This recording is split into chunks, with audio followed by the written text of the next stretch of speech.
So some say Kamala Harris, whatever we're going with, is kind of phony because she can't even pronounce her own first name. It changes. But she'd like you to know that despite appearances, she does have some pretty deep principles. But we are united by the fundamental belief that every human being is of infinite worth, deserving of compassion, dignity, and respect. But there was a caveat, unstated at the time, that everyone deserves dignity and respect except the people who work for Kamala Harris.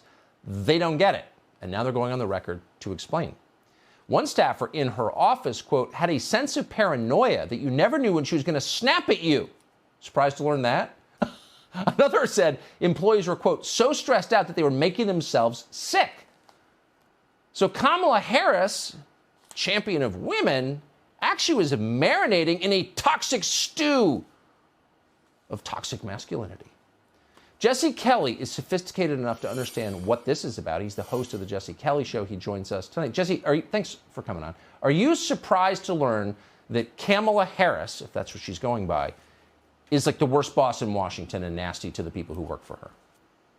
It's the most predictable thing in the world, Tucker. Everybody watching you right now has worked for or worked with somebody who just has ambition just dripping off of their pores. And that's Kamala Harris. Those types of people will do anything to get ahead. They treat their bosses like crap. They treat their employees like crap. That's why she knifed Joe Biden in the debate with all that race nonsense. There was no need to do that. It's the same reason she cackles like a dead hyena every time she's asked an uncomfortable question. It's the same reason she started out her political career as Willie Brown's bratwurst bun. Kamala Harris will do anything to get ahead.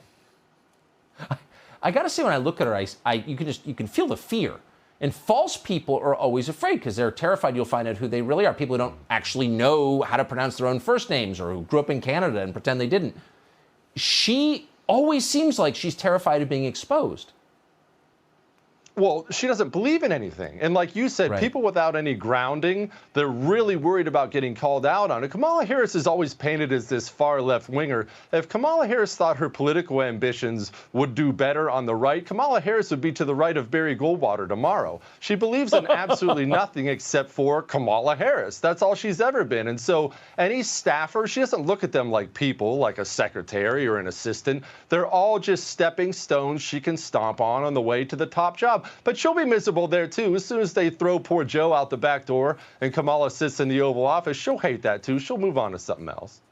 It would be funny. That is such a good point about going there. It'd be funny to like bribe her pollster to convince her that actually the one issue she could ride to national prominence is like an attack on circumcision or something bizarre and obscure like that, and watch her give the impassioned speech.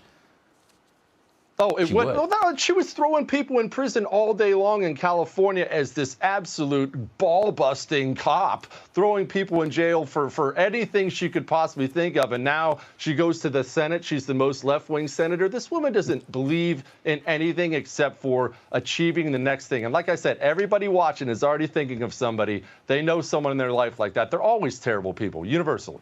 No, you're absolutely right. We shouldn't pretend that she's especially unusual. You know her. Jesse Kelly, great to see you tonight. Thank you for doing that.